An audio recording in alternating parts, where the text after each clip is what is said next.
good evening, everybody, and welcome to our next edition of OS webinars. My name is Raghbir Khakha, and I'm your host for the fortnightly webinars that we do. It's a real pleasure for me to introduce my colleague, Dr. Anne Mitchener, who's going to be talking to us today about suffering with chronic pain and options for treatment. I'd like to welcome everybody who's joined us today. It's always great to see our regular listeners and newcomers to the webinars. And as time has gone on, these have really grown in popularity, and we really hope you enjoy them. Your feedback is very much welcomed, and I will send you a questionnaire after this, and I'll show you the details for that in a moment. So, Dr. Mitchener is a consultant neurosurgeon based out of London and Surrey. And her specialties, amongst many things, include treating degenerative spinal disorders. She's got real focus on minimally invasive methods, and as a lot of us within the group, we like to manage our patients in a holistic, non-surgical and surgically appropriate manner. She first graduated with a PhD in psychology and went on to do a medical degree in Cambridge, and has been a consultant neurosurgeon since 2002. She's heavily involved with education and lectures and teachers worldwide. She's part of the wider group, as you will have seen many of these faces who've presented on these webinars. We're a group of a mixture of surgeons. We've got maxillofacial surgeons, orthopedic surgeons, spinal surgeons, pain specialists. So we'd like to think we cover the whole mixture of orthopedic and musculoskeletal conditions. We also have a rheumatologist as part of the team. We do our work out of the Harley Street Specialist Hospital, which is based on Queen Anne Street in the Harley Street area. We're in this beautiful building, which we're really proud of, which has recently undergone refurbishment. And if there are patients you'd like us to see, this is where we would typically see them, as well as other venues where our surgeons and physicians work. And yeah, we're proud to call this our home. So the focus of tonight is going to be on the conservative management of back pain, ranging from the neck all the way down to the lumbar spine. We're going to talk about alternatives to surgery, which always surprises people when surgeons are talking about alternative options to surgical intervention. But we do, as I say, like to offer the full spectrum of treatment, as well as the type of patients that you're likely to see and when it would be sensible to refer on.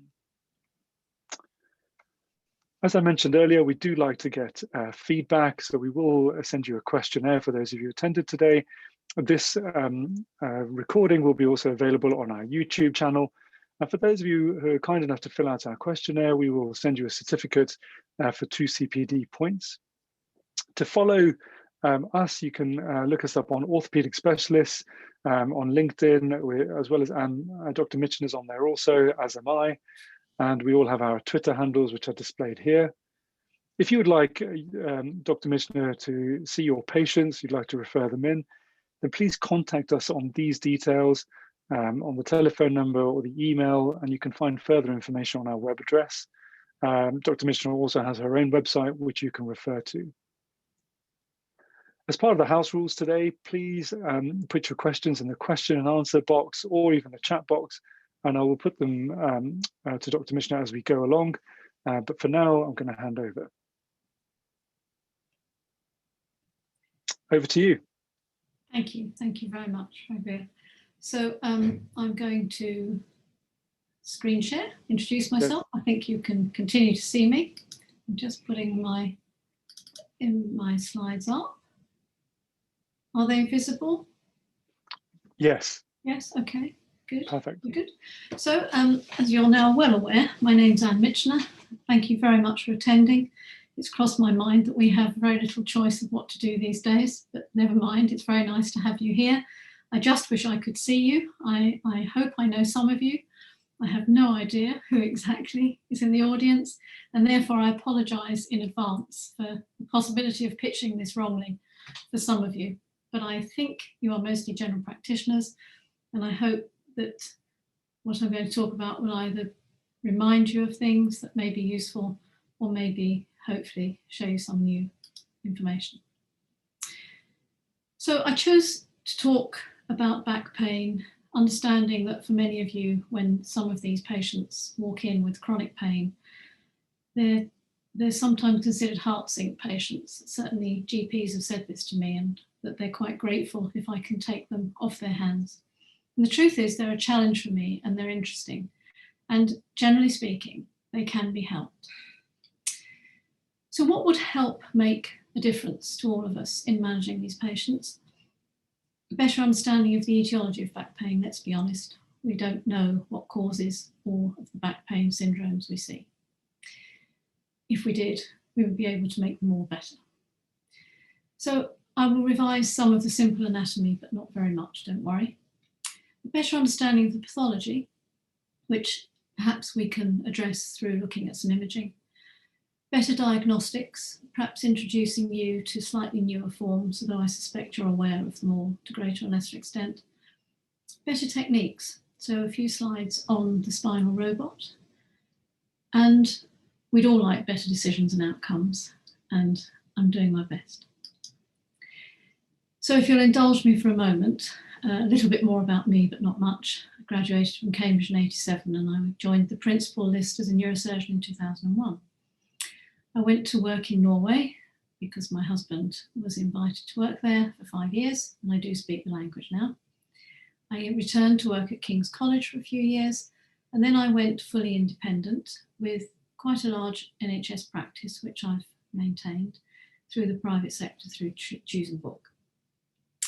At that time, I moved largely into spinal work, having previously undertaken mostly cranial work. I worked with my London private practice at the London Clinic for most of that time, and then when Shern opened 2 years ago, I moved there with colleagues for the surgical work. At the same time, I started to undertake injection work at HSSH with my colleagues. We've recently started a 24-hour one-stop clinic, which, as I'm sure you'll be aware, satisfies the requirements of many agencies to the extent that we can't really see people and treat them on the same day. So as part of this clinic, they can have their consultation one day, their MRI scan because slots are available literally on the same road. They can have their COVID swab, which they're required to have at present, and they can be consented in part to the extent that most of these people attending will have acute severe pain, and that will be their reason for attending. And so they very likely would want and benefit from a steroid injection to help this pain. On the second day, they can get their COVID result, their MRI result, sign their consent form with explanation and have their injection. And I'm hoping that this will be a success and helpful to the patient.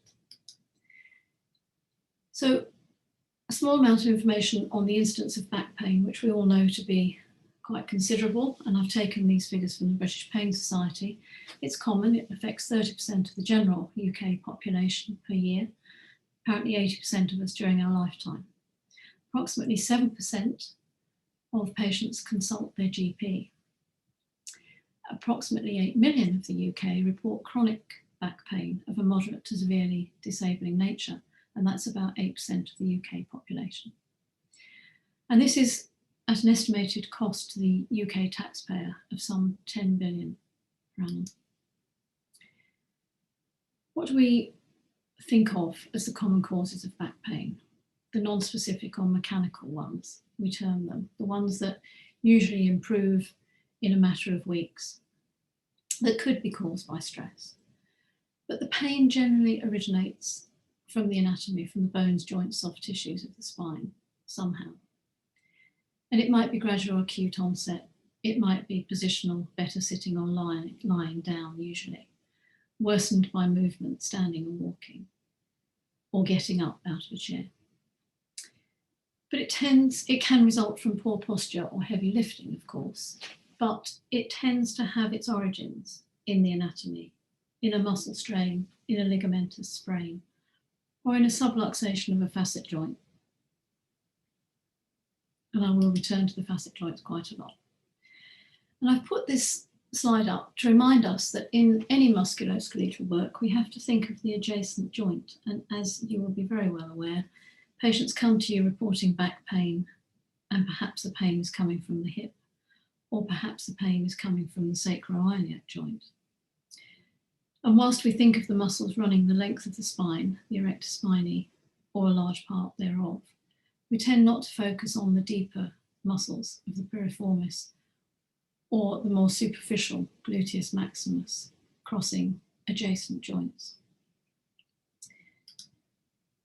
And I'm returning to the ligamentous sprain because it's my contention that a great deal of back pain, and perhaps the commonest, is due to this small ligament here that I think punches above its weight, the facet capsulary ligament, which runs across the facet joints and fortunately responds to steroid injections more commonly than not.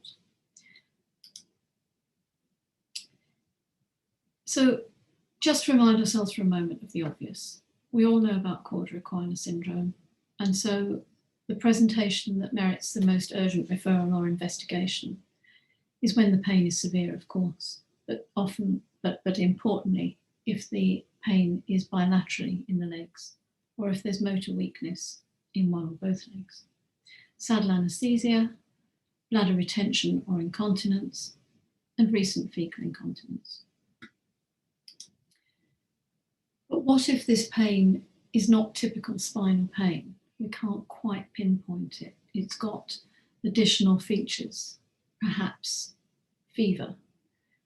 Well, we all know that using what I refer to as a surgical sieve, but looking at the other systems, allows us to identify, I've lost the slide. To identify other causes of back pain, some less uncommon than others. So UTI, pelvic inflammatory disease in women, osteomyelitis, unusual but severe pain. I've had patients present in my own clinic with pneumonia and pleurisy as back pain. Of the forms of neoplasia that are commonest to present as back pain, of course, multiple myeloma, but metastasis is itself not that uncommon. We all know about aortic aneurysms and peripheral vascular disease, but of course there are renal arteries involved, and that could definitely present as back pain. Among the inflammatory disorders, ankylosing spondylitis is not uncommonly seen by people in my position. Psoriatic arthritis, rheumatoid and other arthritis, of course, will present with a degree of back pain. But the hypermobility syndromes that are getting more attention these days, including Ehlers-Danlos, they too present with back pain. Sorry, keep moving this slide. And trauma we know about, but pars fractures we tend to forget, and I'll say a little more about that later. Apparently parathyroid and Cushing's disease can present as back pain, and why wouldn't they, though I can honestly say I've not seen it. Degenerative conditions we're very familiar with. The metabolic condition of osteoporosis is commoner than we would like it, and the metabolic syndrome, obesity, diabetes and hypertension presents with back pain, possibly due to the obesity above all. We all know that the statins, some of them, can give muscle pain, and there are congenital conditions that give rise to back pain, the spondylolisthesis and the scoliosis of this world. Sorry, just trying to get to the next page. Yes, so if they present with different symptoms of fever, of chest or interscapular pain, unintentional weight loss, no improvement with rest, night pain, these in particular are signs that will disturb us and make us want to investigate or refer. Sorry. So maybe here I can introduce a slightly new concept. It's quite possible that you've heard about the possibility of infection giving rise to the cause of some low back pain, and I mean low-grade infection, not osteomyelitis that we're all aware of. My colleague Peter Hamlin was involved in publication of this work, which is ongoing. It's not yet definitive, but I suggest that it probably explains the chronic back pain of some individuals. So in the left radiograph, There's a T1 MRI with the arrow pointing to the L5-S1 disc space, and there is a reduced signal intensity in the vertebral end plates of L5 and S1 that you can just about make out as slightly darker grey. In the right-sided photograph, a T2 MRI scan has an arrow pointing to a higher signal change, which represents water content of the vertebral end plates of L5 and S1. So this is the modic type 1 change that we refer to on an MRI scan. And I show you this because 6% of the general population have this modic type 1 change in the vertebrae on MRI. But 40% of patients with low back pain have this finding. It's thought to be that Propionibacterium acnes is the low-grade anaerobic bacteria responsible because it's been grown from 50% of herniated discs where the material's been removed from people with modic change. And there are several studies showing this. Furthermore, antibiotic treatment reduces disability in some 40% of these patients. And there are 2 publications, at the very least, supporting this. There are 3 etiologies proposed for the MRI changes. The first is that there's some traumatic injury to the vertebral end plate, and included in that is the possibility that someone's had a microdiscectomy because it is in itself trauma. Secondly, the localized action of pro-inflammatory mediators such as the interleukins, prostaglandins, TNF, and cytokines, which have been identified in the disc material removed from patients with the modic type 1 changes. Thirdly, low-grade bacterial infection, such as Propionibacterium, a low-virulence anaerobic bacteria, which has been isolated from disc material. So Albert proposed that the mechanism for this model suggests that there is disc disruption through end plate mechanical disruption, allowing the inflammatory mediators to attack further and anaerobic bacteria to enter the disc. Sorry, I think it's JONT again, I'm sorry. So when patients were given amoxicillin, 750 milligrams for 100 days, TDS, 40% of the 162 patients, as compared with placebo, were improved at 1 year in terms of pain, sick leave, and disability, which is suggestive that something useful has been achieved with the antibiotic, I would suggest to you. I don't think we know the full story yet. We thought we knew which organism was likely to be involved, but currently work is being done to look at Corynebacterium and using other antibiotics. The most recent research finding that I can quote you is that 90 days of augmentin BD, as opposed to the amoxicillin TDS, with the second dose being given just before bedtime for some reason, seemed to improve the 1 year outcome. And at the same time, limiting the amount of physical activity the patient undertakes whilst having the 90 days of treatment. So I'm not entirely sure where this is going, but I do think that in the end, it will describe and treat the cause of back pain of a small percentage of our patients. So returning to common specific spinal causes of back pain, we have facet joint degeneration, which I've already mentioned, which generally gives pain on extension of the back. If you ask the patient to lean backwards, they will usually say that's the most painful movement. Prolapsed or degenerate discs tend to give pain in a more sagittal direction when they flex or extend. And of course, if there's impingement of the nerve root, they'll give peripheral nerve symptoms of paresthesia, eye numbness, and weakness. With canal stenosis, we hear the patient complain of pain on walking, eased by sitting, and a feeling of heaviness in their legs. Commonly the older person who uses the supermarket trolley to lean on to get around. In spondylolisthesis, they describe a pain particularly on standing and walking, and some that there's a feeling the legs will give way. Ankylosing spondylitis tends to give a dull, constant back pain.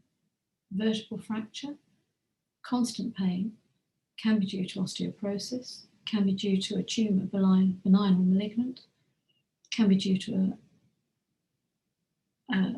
pars fracture from sport or stress. And infection, the intense pain of osteomyelitis is a constant pain.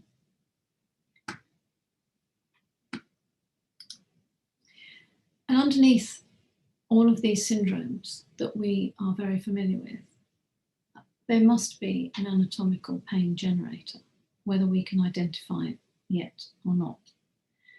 And I would put to you that the facet joints are the commonest cause of a lot of this back pain, that disc degeneration, whether there's nerve root involvement and sciatica or not, are also very common, of course. And thirdly, that the dural sleeve nerve root ganglion or nerve root itself being irritated by either disc or tumour are the third cause that we encounter commonly, and they of course give the nerve tension signs. Just to remind you of a normal lumbar MRI scan, on the left the red indicates the disc levels and the blue the vertebral bodies, and in the middle the white is the CSF and the grey the cauda equina running down the centre. On the right hand side, an axial view shows the vertebra, the circular structure of a normal looking spinal canal, and the facet joints, which have a very smooth contour, which is of relevance. When the facet joint degenerates, this contour becomes more ragged and the whole joint hypertrophies and becomes much bigger than the norm. And the diagram illustrates much the same. When we have a disc prolapse, we see in the sagittal form a herniation here, and here a paracentral left-sided disc herniation, which may or may not be touching the nerve root. We need sequential images, particularly axial, to identify whether there is pressure on the nerve. And so people can have disc herniations, of course, with back pain alone without leg symptoms. This is just a diagram showing the same disc herniation impinging this time on the nerve root, just to make the same point. And when patients develop severe canal stenosis, we lose that nice circular form of the spinal canal. The CSF is pushed above and below as it's squeezed out, and we lose the white signal. We can see in this case that there's disc herniation, and there's almost certainly from posteriorly facet joint degeneration and probably ligamentous thickening. Those three structures are usually involved in canal stenosis. So here are very large, ragged facet joints with a ragged, large contour. There's an effusion more in this side than the other. They've actually changed the angle of the joint as it's slightly rotated. And this is ligamentous thickening in the canal, encroaching on the spinal dura, as is the disc that's compressing from the front. A diagrammatic view of the same, a distorted canal shape due to disc, facet joint hypertrophy, ligamentous thickening. And the other common disorder that we see causing back pain is spondylolisthesis, in this case degenerative rather than congenital. And I've used these lines just to indicate that the posterior wall of the vertebra of L5 relative to L4 is displaced, whereas they are relatively in alignment above. And these are progressive views as you move laterally, and you see that there's more discrepancy at the most lateral view. Vertebral fractures, when this is less than 25% loss of vertebral height. Here you see approximately 50% loss of the height of the anterior wall of the vertebral body.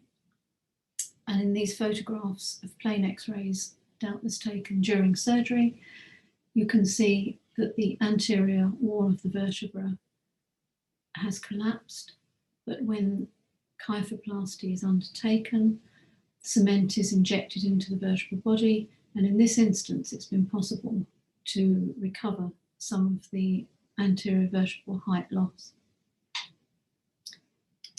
I mention this because it's truly minimally invasive. These are the incisions, and day case surgery.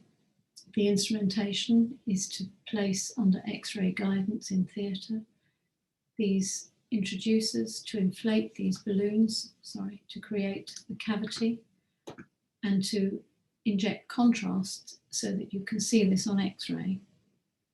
And then to withdraw the contrast, deflate the balloons, leaving the cavity in which to introduce the cement.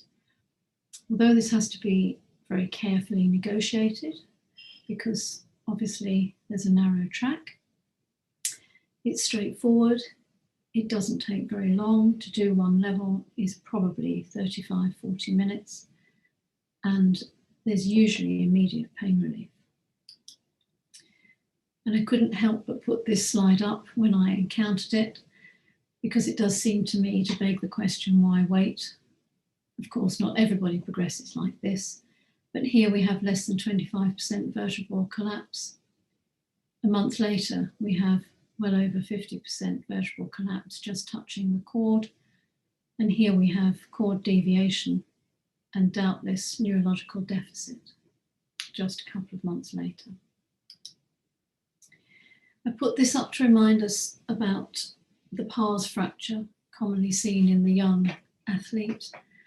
And this middle MR slide shows the white edema that's in the pars, and this axial view the same.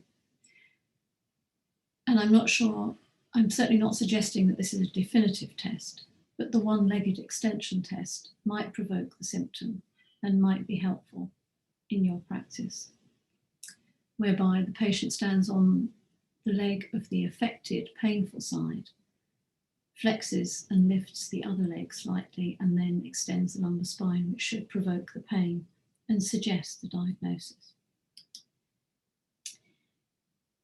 These are MRI scans of spondylolisthesis, and on the left, I would suggest this looks like a degenerate spondylolisthesis of L4 forward on L5.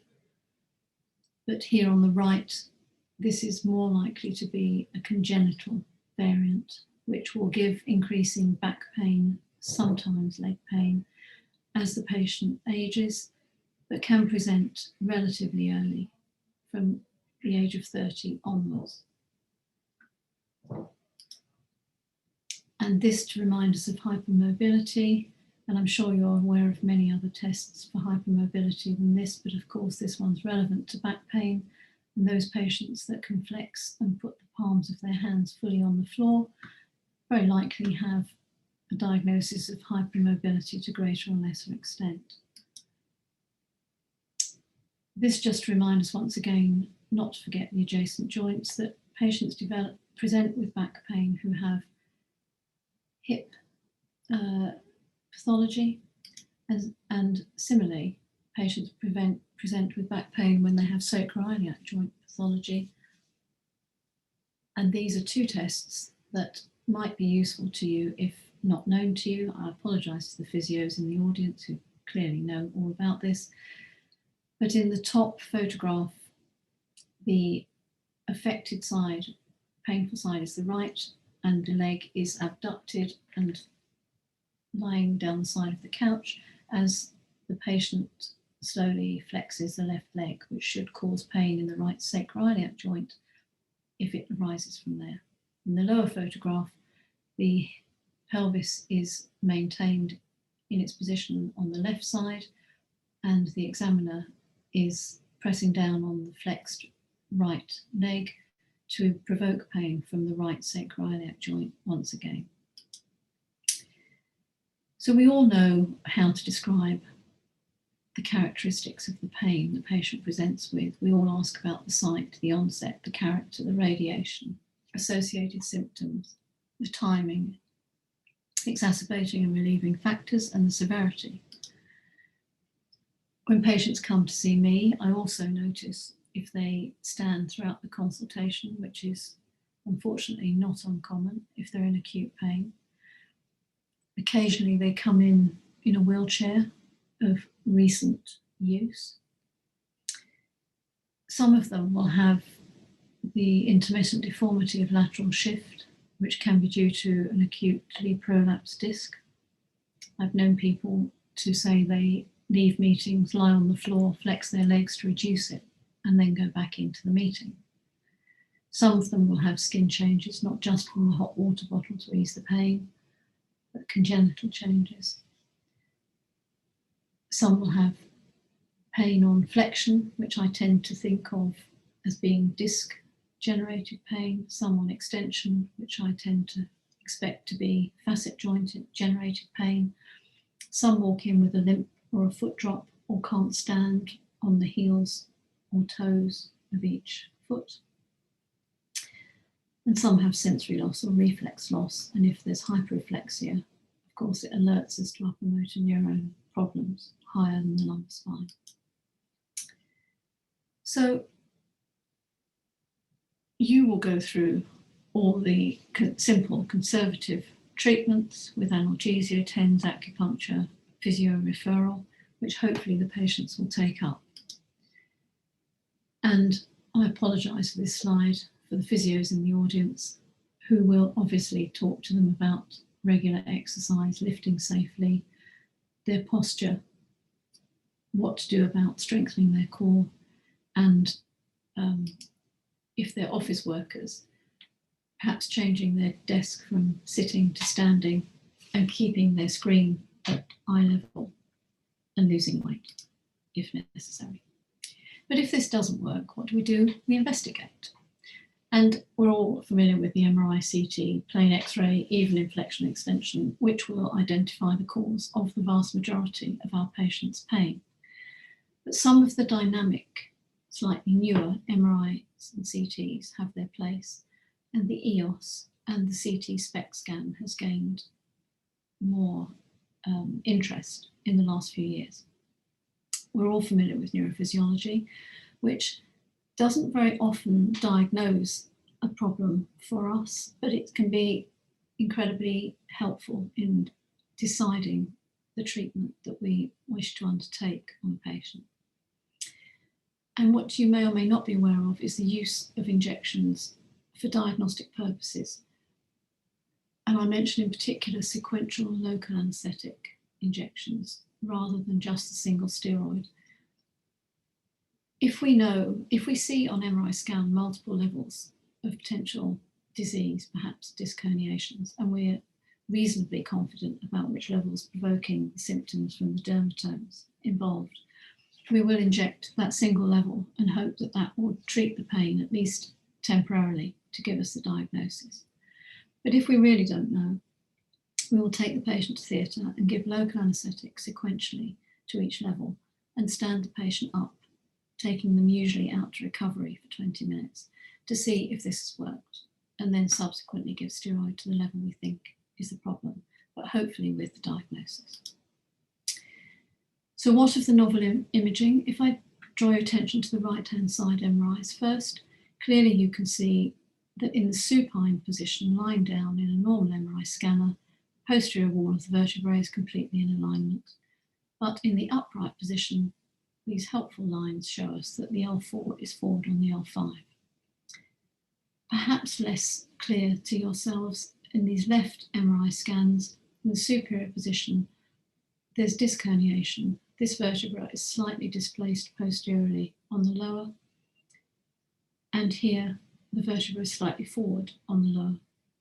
When they're upright, this is exacerbated slightly in the alignment, and importantly, here the canal is more stenosed, so there is definitely movement here, which we wouldn't necessarily pick up on with a supine MRI. We're not really talking about the neck, but this is an effusion seen in the facet joint of a patient in a supine MRI scanner.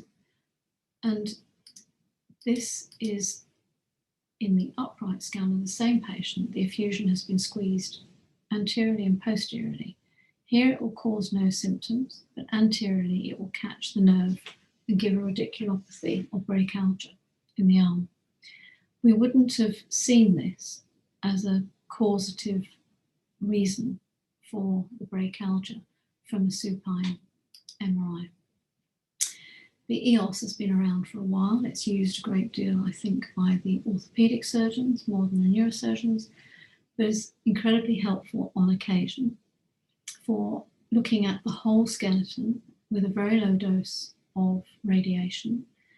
It does allow us to focus in almost like a CT scan on the joints, having taken this single view of the whole skeleton with a low dose of radiation. It will show us pelvic tilt, it will show us leg lengthening, it will show us scoliosis, and give us reasons at a glance for people's posture and pain. And very helpfully, the reports come with all sorts of angle measurements. And finally, the CT SPECT scan showing us hotspots here around the facet joints, here including the intervertebral body space low down, and here the left sacroiliac joint, all of which could be the pain generators in a single patient. So what of the non-surgical treatments then? Injection of steroid with local anaesthetic is obviously what I'm talking about. We'll inject facet joints, we'll inject perineurally around the nerves leaving the cauda equina. We'll give epidurals, which I tend to think of as being hugely non-specific, and I feel I've failed, but they do have a place on occasion to treat pain. And there are trigger point injections into the muscles where the pain is most felt. But in addition to this, as a non-surgical treatment and growing in interest at the moment, is the use of rhizolysis or denervation, which can give much longer standing relief from facet joint pain once it's been diagnosed by the use of steroid injections. And the relief can last years. We tend to tell patients we anticipate a year to 18 months, and we can repeat this treatment.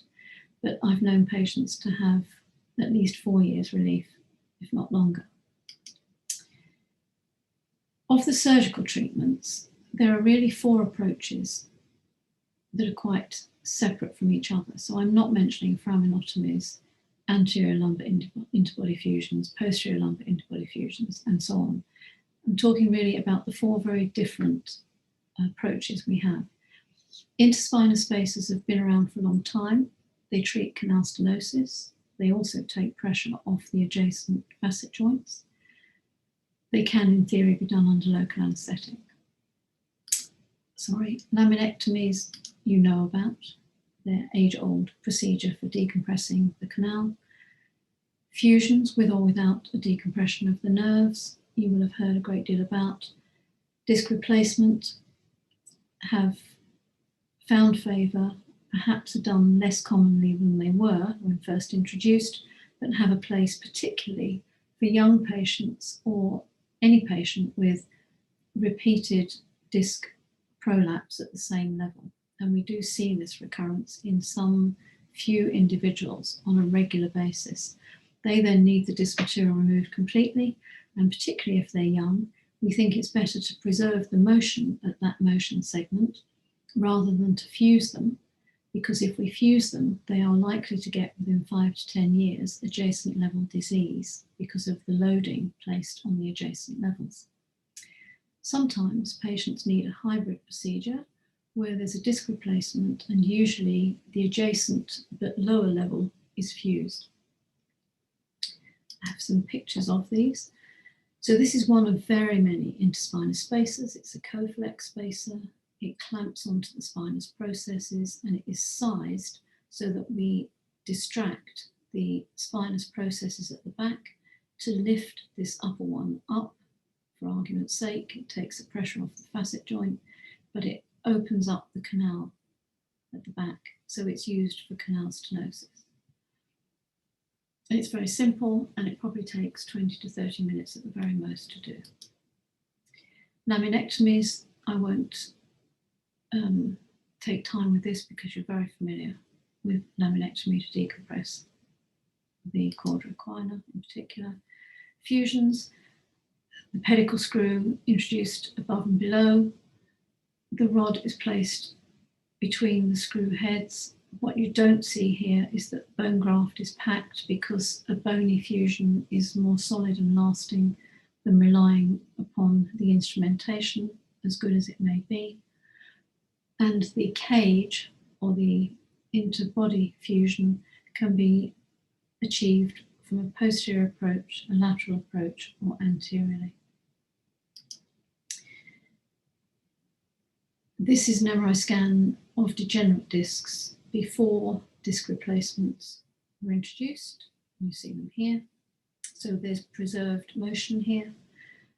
This is the introducer. The disc replacement is through the abdomen. It's an anterior approach.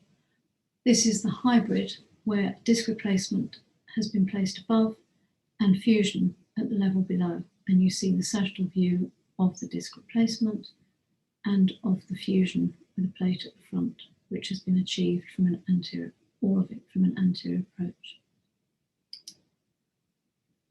A little bit about spinal robotics, because this does actually represent improved technique in the sense that there is less exposure to radiation for the patient as well as the operator. There is much reduced time at surgery and less stress for the operator. And I think it does represent a significant improvement in our technique. It's a nice to have, it's not essential.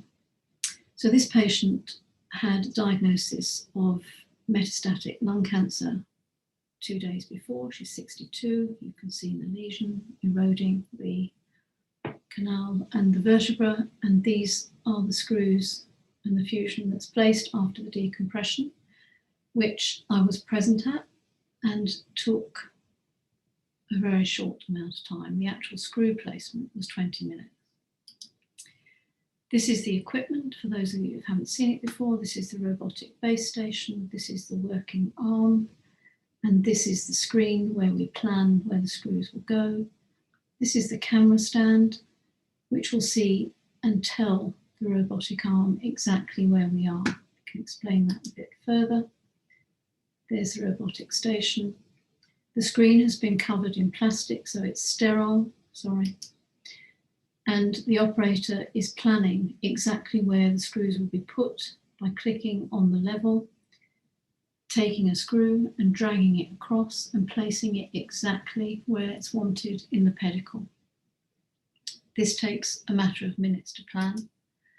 These fiducials are screwed into the spine, into the bony aspects, so that the camera can know exactly where the operator is in relation to the patient and this operating arm. The robotic operating arm is here. It comes round. Obviously, the wound has to be opened, and the drills and the screws themselves are placed down this in a trajectory that is calculated by the computer and the robot. And these screws are placed, as I've said, very quickly with a minimum of radiation. I think it's important to have your wits about you naturally, but it's a great deal easier than freehand. So what makes the most difference for back pain patients? I think that diagnostic and therapeutic injections, I'm afraid to say, as a surgeon, make the biggest difference. Why? Because they are of minimal risk. They're of minimal inconvenience as day case procedures that take minutes. They have a maximal return, certainly on pain and diagnosis. They can provide intermittent pain relief as a maintenance procedure. They can be repeated, therefore, or they can support acute recovery. And they can actually be definitive treatment for an acute disc that recovers. They can also allow us to progress to definitive treatment, whether that's rhizolysis or denervation or surgery. How do we place them? We place them, the injections in theatre under X-ray control. You can see the needles coming in through the skin. Some people enter the facet joint space. I personally inject the steroid around it to very good effect. These are perineural injections where we use the contrast agent to see that we are around the nerve itself and inject around that. And this is just showing that epidurals can be placed in any of these three positions: prone, in a lateral position, or sitting if access is difficult. Any of these work, and it has to do with the comfort of the patient and the ease of access. On the right-hand side, you see an X-ray showing the contrast in the spinal canal, confirming that the needle's been placed adequately, usually with a loss of resistance technique with saline or air. So in summary, there are many causes of back pain, and I would suggest that we don't yet know them all. I think there's an anatomical basis to them. The vast majority are treated by spinal injection, I would suggest. Sometimes this is indefinite treatment, sometimes it's temporary or acute. On occasion, it needs to be intermittent for chronic pain management. It can be used diagnostically for definitive treatment. When would you refer? I would suggest when there is failure to improve or when there is uncertain diagnosis. And can I just remind you of our 24-hour one-stop clinic, whereby in the space of 2 days maximum, we can actually reach a diagnosis and treat the patient for pain. Thank you for your attention. And thank you so much. That was great to hear, and I certainly learnt a lot from that. It reminds me of my time doing spines, and no, that was superb. Just for the viewers, just so you're aware, Anne's, I'd like to applaud Anne for managing that. She's not on tip-top form, having had her vaccination, and she didn't seem like it at all. But I think she's done a great job. And can I ask you a question? Sure. Obviously, I've had a few friends who've been through a similar process of spinal lower lumbar issues. They're young professionals, sat at desks all day, and they don't get up and about and exercise very much. Have had fantastic results with injections. Mm. How closely do you then work with your sort of physiotherapists to then sort of get them back into shape to try and reduce that from happening again? Yeah, sure. I mean, that's essential. The injection is the interim measure to get them to the definitive treatment of the physio, I would suggest. And I usually say that to the patients. But the point is, of course, as you said with your friend, they can't do the physio effectively sometimes because the pain is so acute. And I think for some chronic people, they're so disabled by the pain, they're so emotionally run down, they can't face doing what they need to do to help themselves. So I think the injections work at a number of levels, holistically, emotionally and physically, to give people relief, to get them out of a bad place and show them that or encourage them to go to the physio to then do what they need to do to maintain that. And I try to follow people up a period of time after they've started the physio, but I don't press that point because they'll come back if they need to. And I always say to them, your pain relief should last a couple of months from the steroid, I hope the problem's gone and it never recurs. But if it comes back and it's a bit too much, you can have a further injection if you want it. And if they want it, they come back. And that's generally how it works. There are a few elderly people who just get in touch every 8 months, a year. They just reappear and say, I need the injection, please. And you try to go through the process of checking that they need the right injection, of course, but they know which injection they want. They're usually very aware of their own symptoms, aren't they? Yeah. It sounds like you've got a great line of defense with the radiofrequency ablation you were mentioning. Is that correct? That's your sort of second line. Yeah, I'm quite impressed with it. I used to refer all my patients to pain anaesthetists to do this work, but I've actually started doing it myself, and I'm quite impressed with it. I've had success in the neck as well as the lower back. I mean, considerable amount of success. I wouldn't be doing it if I didn't have success. But there is one particular machine which has a needle that opens with flanges at the bottom to increase the surface area that you can treat, because you rotate the flanges once they're in position and it's open.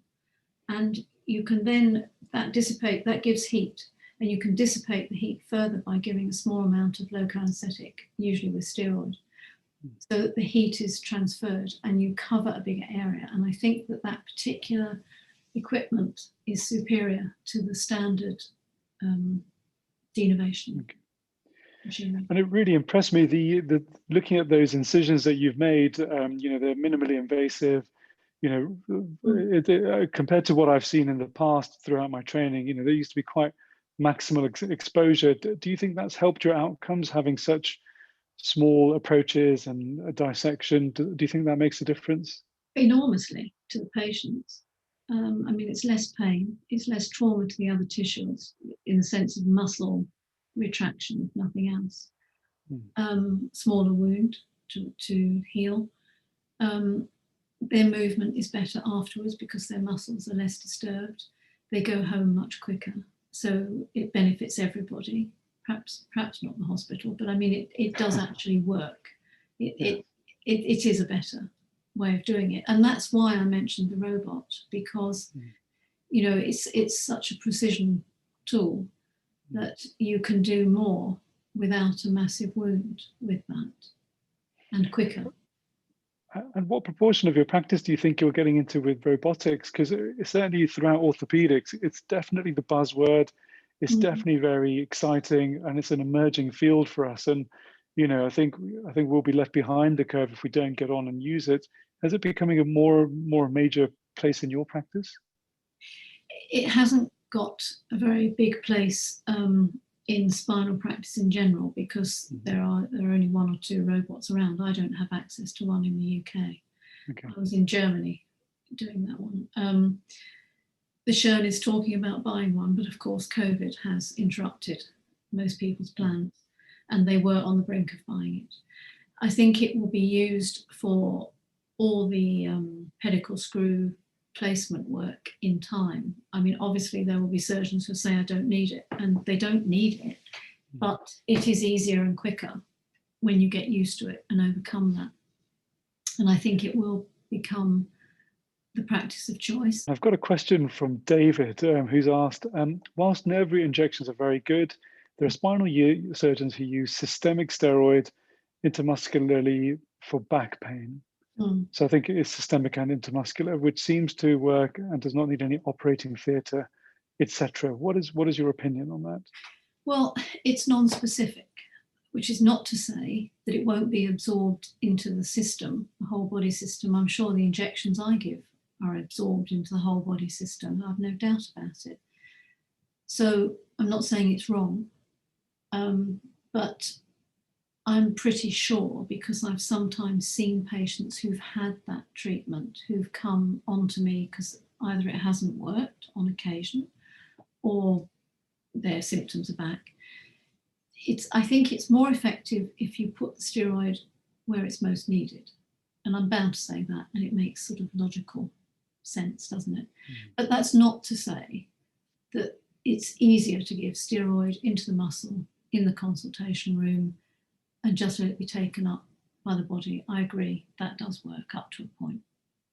So I'm actually married to a rheumatologist, so I've got a bit of an opinion on this. And so she gets it. She says, look, my patients, only to a certain degree will the steroid actually make a difference. It can be short-lived.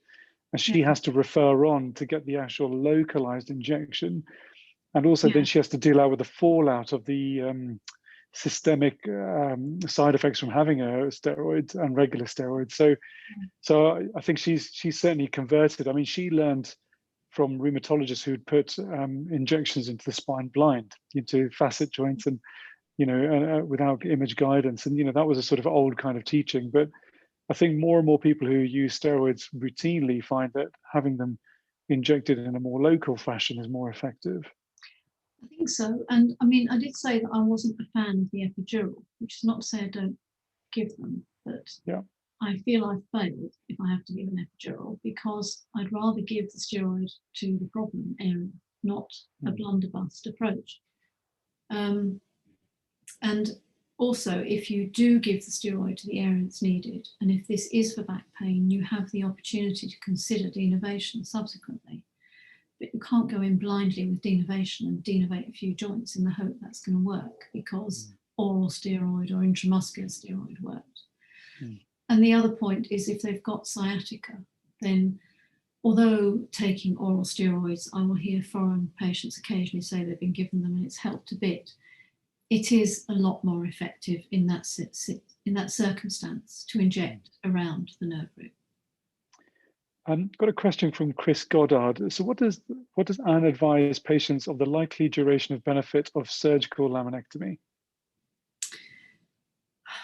Well, obviously we hope that in decompressing the compressed cauda equina, which I think we're talking about, will be indefinite relief. We can't promise that. I tell them that they've got a degenerate back. There's no reason they can't develop symptoms at another level. It's possible that they will form scar tissue at the operated level, which could tether them and give them symptoms. So nothing's 100%, but if you've taken away the structures that are causing the pressure, you would hope they won't reform. Very occasionally in my career, I've seen soft tissue fall into the space and cause trouble, and people have had to have, some years later, further decompression. Generally speaking, it's a definitive treatment as long as you've got the diagnosis right. And the last thing to mention is that anyone can develop instability after laminectomy, even when they have no instability before you do it.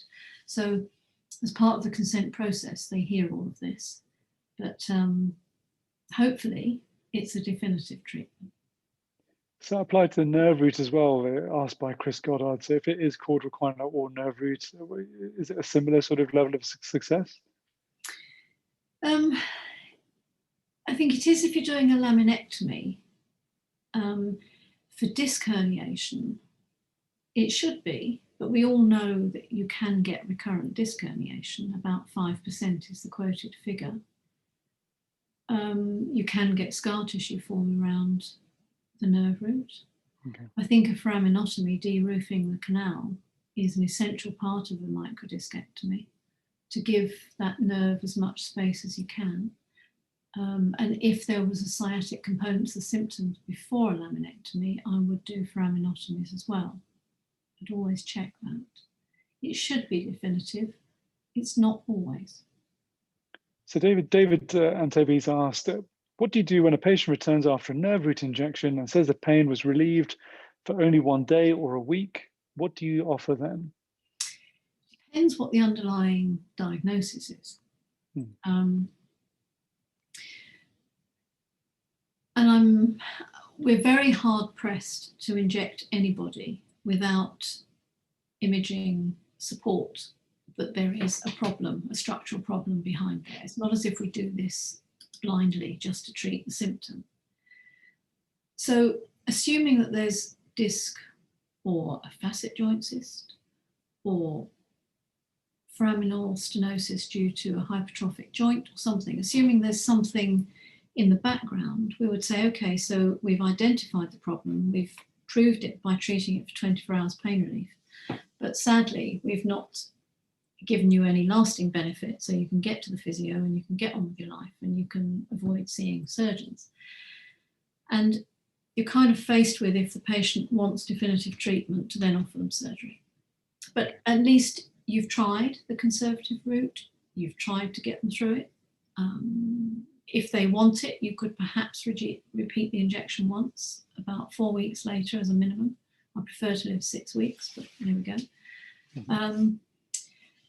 But they're probably looking at some more definitive surgical procedure, assuming there's a diagnosis. Final question, Anne. So Anne-Marie Nichols asked, I've come across a few patients who received an epidural injection for back pain, which exacerbated their pain.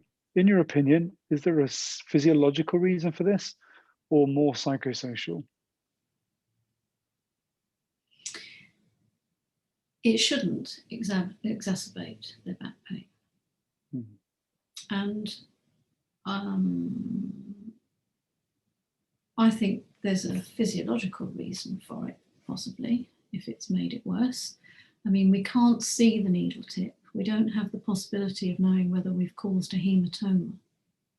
And the hematoma will take a few weeks to resorb internally, as we know. So that would be the top of my list of explanations. I haven't seen, I think I might have seen one patient get a superficial infection just under the skin, a diabetic patient, after injection in all the years I've done it. So I don't think infection is the cause, and it would manifest in time. The pressure of the fluid that you've injected, particularly if it's not in the right place, will form a bolus and exert pressure on the local tissues. It should have been epidural, and it should have been able to disseminate and disperse up and down the canal. So there's another potential reason for the pain, and I would never blame it on the patient's emotional status.